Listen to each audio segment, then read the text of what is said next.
Baby Toby. Good morning, Tonga! Good morning! May hindi maamin? Ilabas mo na yan sa akin! Toby! In the morning! Hoy! Nakakaloka! Toby in the morning! Tell Toby in the morning.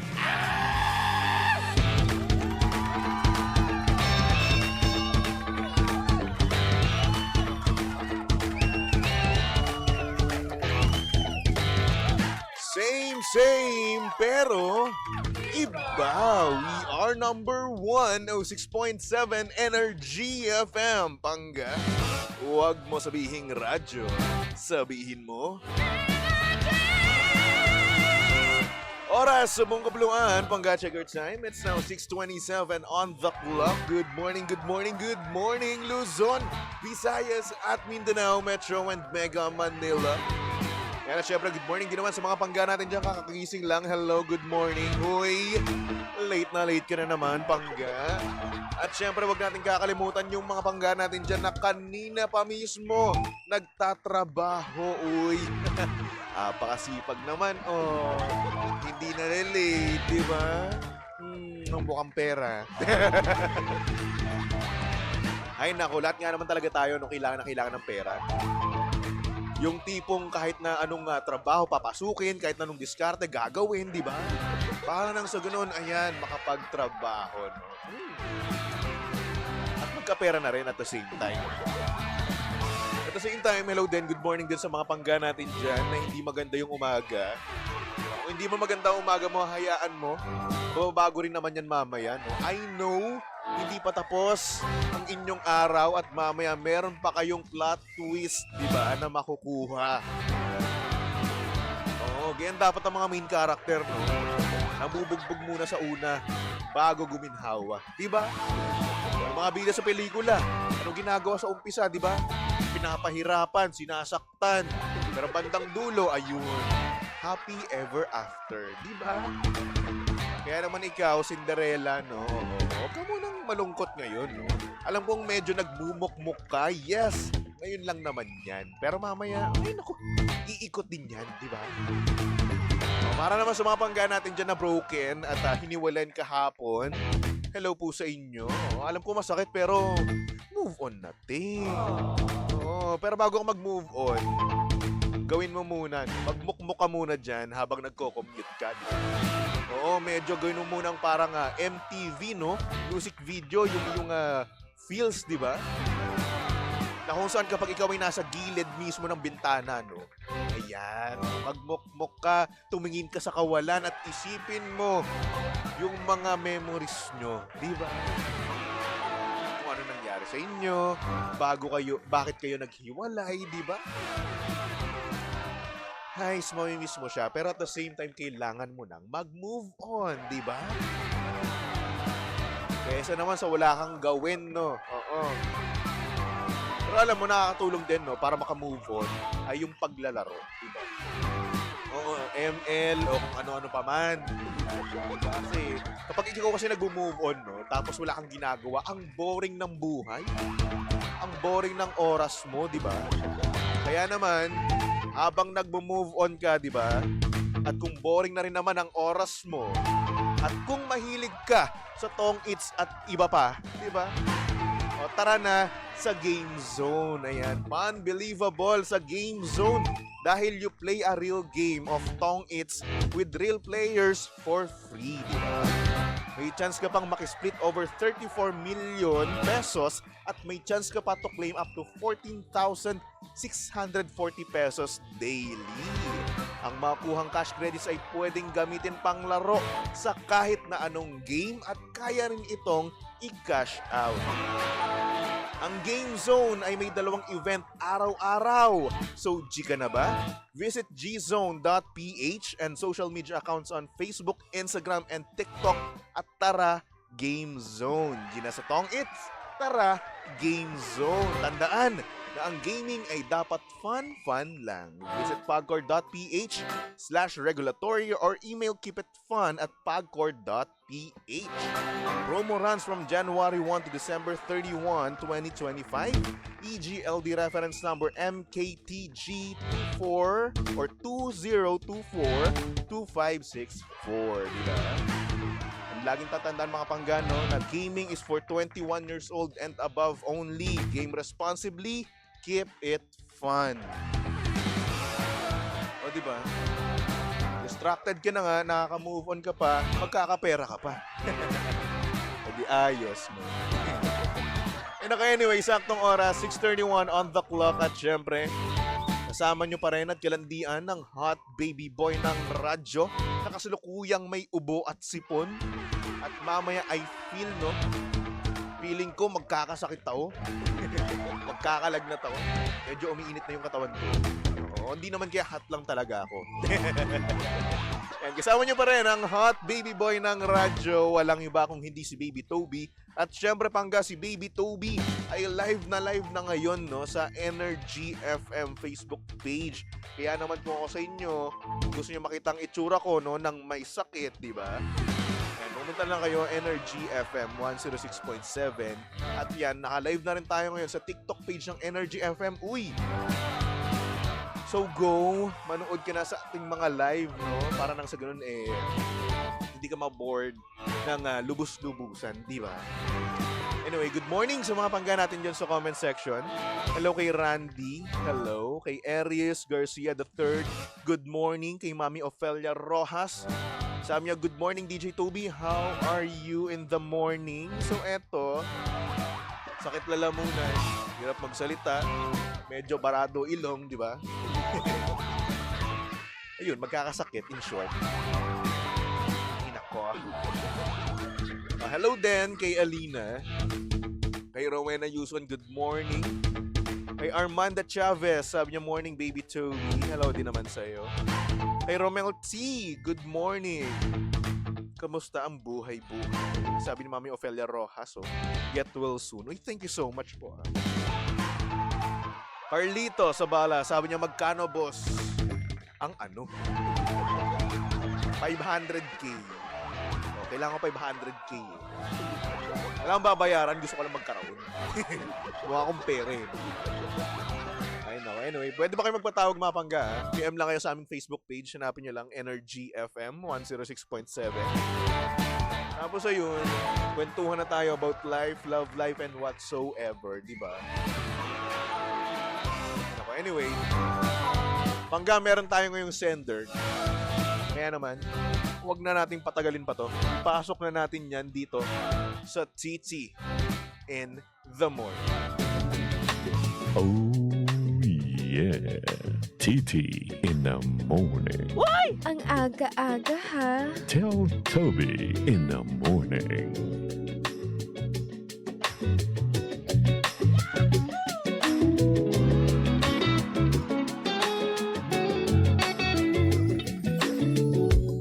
Good morning sa mga pangga natin dyang meron na ngang jowa pero hindi pa rin nakukontento.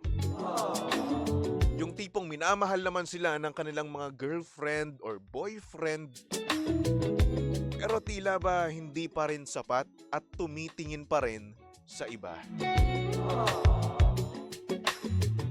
Ito ang storya ng ating sender. At ang sabi niya dito,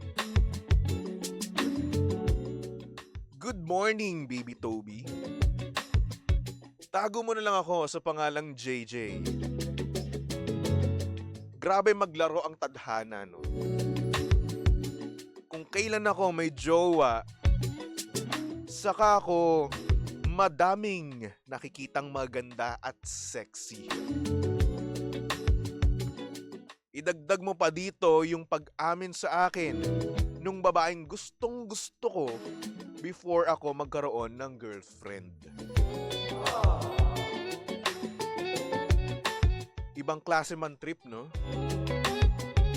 Dati gustong gusto ko siya, nililigawan ko siya. Pero ngayon na nagkaroon na ako ng jowa, Ngayon lang siya aamin. So, paano na gagawin ko nito, Baby Toby?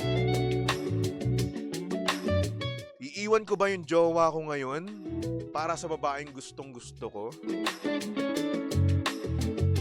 Or hindi naman kaya mag-i-stay ako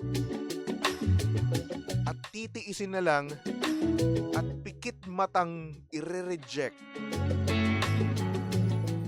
yung babaeng minahal ko. Sobrang nakakainis na masasaktan ko yung babaeng nagmamahal sa akin ngayon. So ano sa tingin mo, Baby Toby? Ano ang gagawin ko dito sa sitwasyon ko? At sa mga pangga natin dyan, pwede nyo ba akong tulungan? Thank you so much and God bless you all.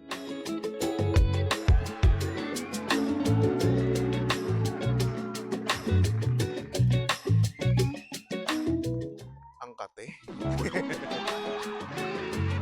So kayo mga pangga, ano ang inyong masasabi dito sa ating sender, no? Na kung saan meron siyang jowa, pero kung kailan daw siya nagkaroon ng jowa, saka daw siya nakakita ng mga sexy, maganda.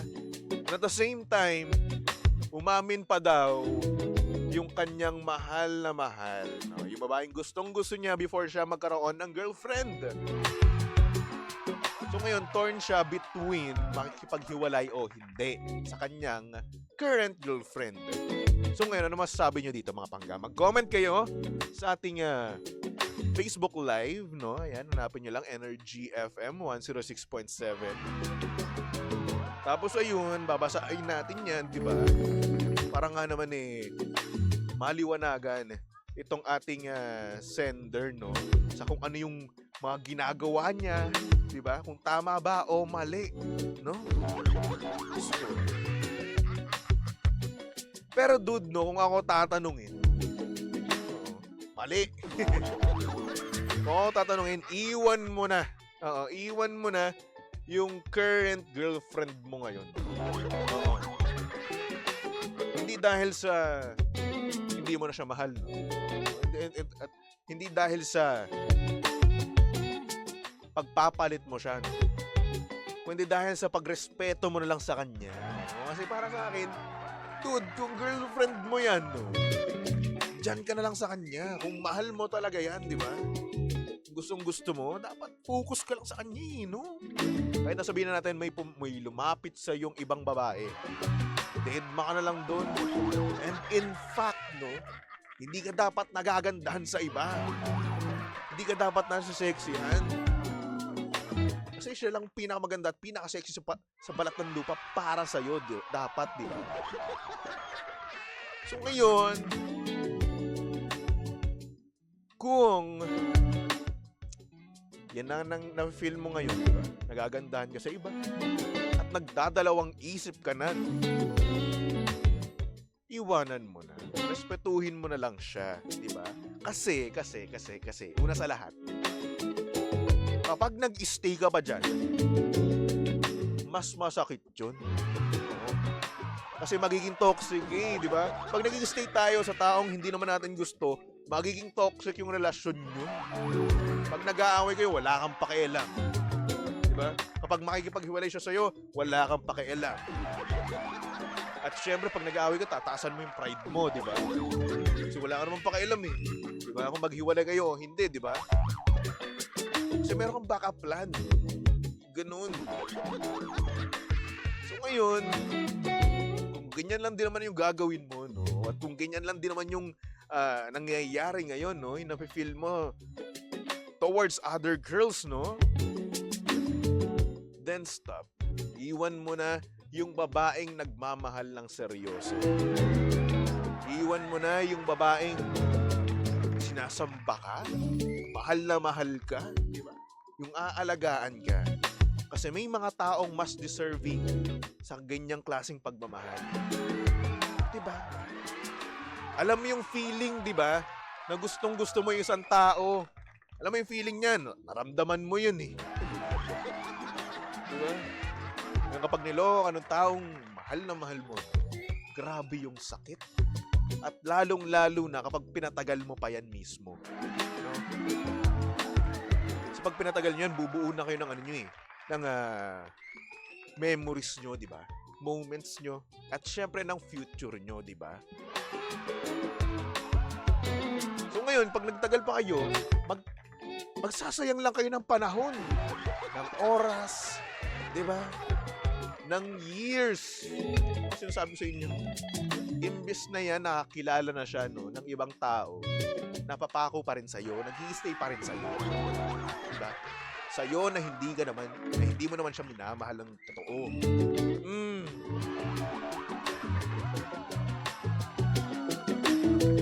So ngayon, ako, para sa akin, no, tatanungin mo, iwan mo na.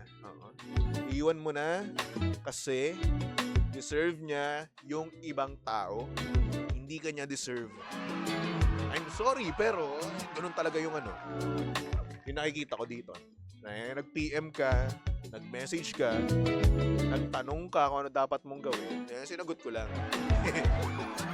I'm so sorry. Pero yun talaga. Para sa akin lang naman.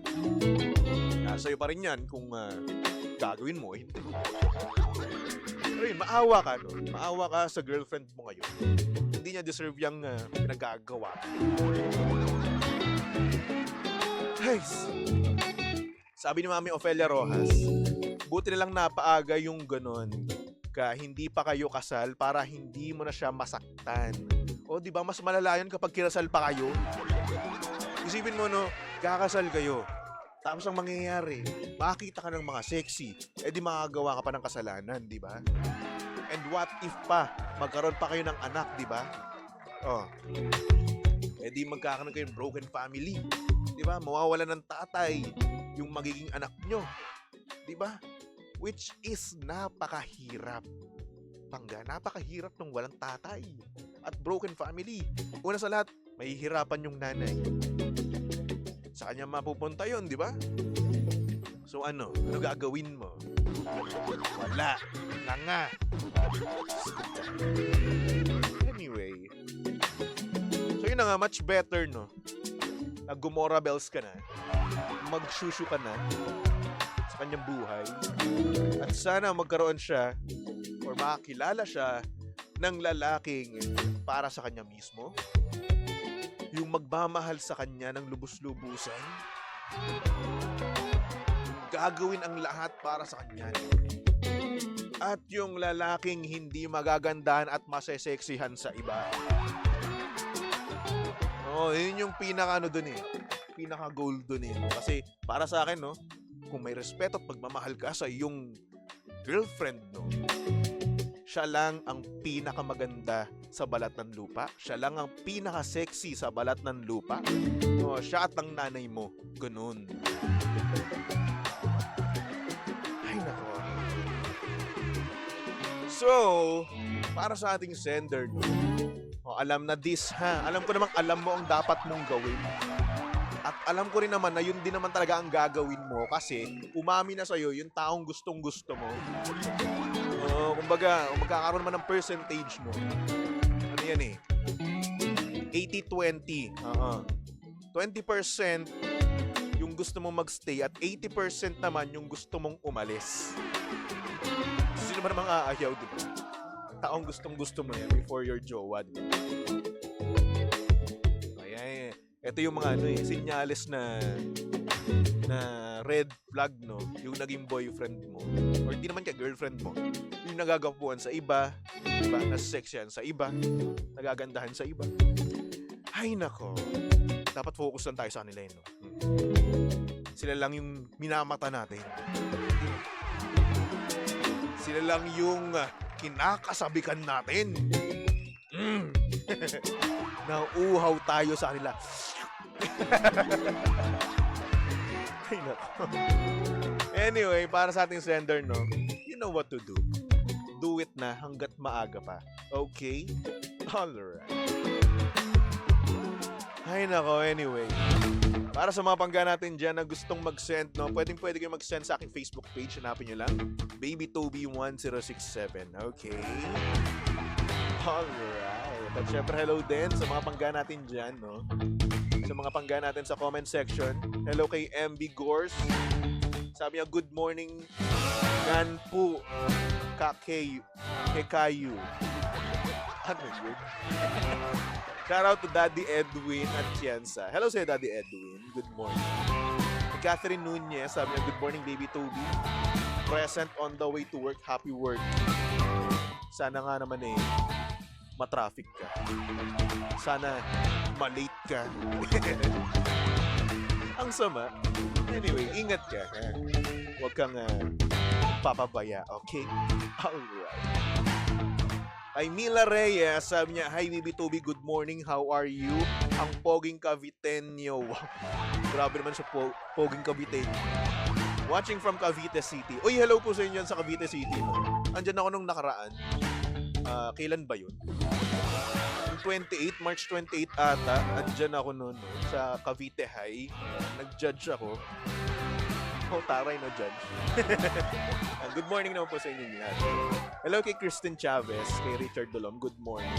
At syempre hello din sa mga pangga natin sa TikTok, no? Kay Lorejas, sabi niya makikigreet ng happy birthday kay Maris Kochran David from Casala family. God bless you always. Thank you. You're welcome. And happy birthday to you. Again, Maris David. Yun na lang. Hindi ko mabasa yung pangalawang pangalan. Marikit, hello, good morning. RR, hello, good morning. Sabi niya, iwan mo na, hindi ka naman pogi, kawawa naman yung girl. Ouch, ha? Pero, yes, totoo nga naman talaga yun. Hindi niya deserve yung isang katulad mo. No? Ay nako, parang nga pala yun sa ating sender, no, kanina. Na si JJ. Sabi ni Marikit, i-shoutout mo ako o shoutout kita? I-shoutout mo na lang ako. Ay nako, James Acuña, sabi niya, good morning baby Toby, pa-shoutout mo kang panyakol si sender. Well, parang gano'n na nga. Palang naman. Ay nako, anyway, mga pangga, magbalik tugtugan muna tayo nako for our next song. Saktong-sakto to para sa sender natin. No? Chris Lawrence with the song Kung Malaya Lang Ako. Ayun. Para sa mga pangga natin dyang hindi makontento, di ba? At hindi naging sila nung kanyang minamahal talaga. Di ba? Pero nagkaroon siya ng ibang jowa. Nako, napaka-playboy niyo. Anyway, tumutok lang dito sa estasyong same, pero iba. We are number 1 o 6.7 Energy FM. Pangga, huwag mo sabihing radyo. Sabihin mo.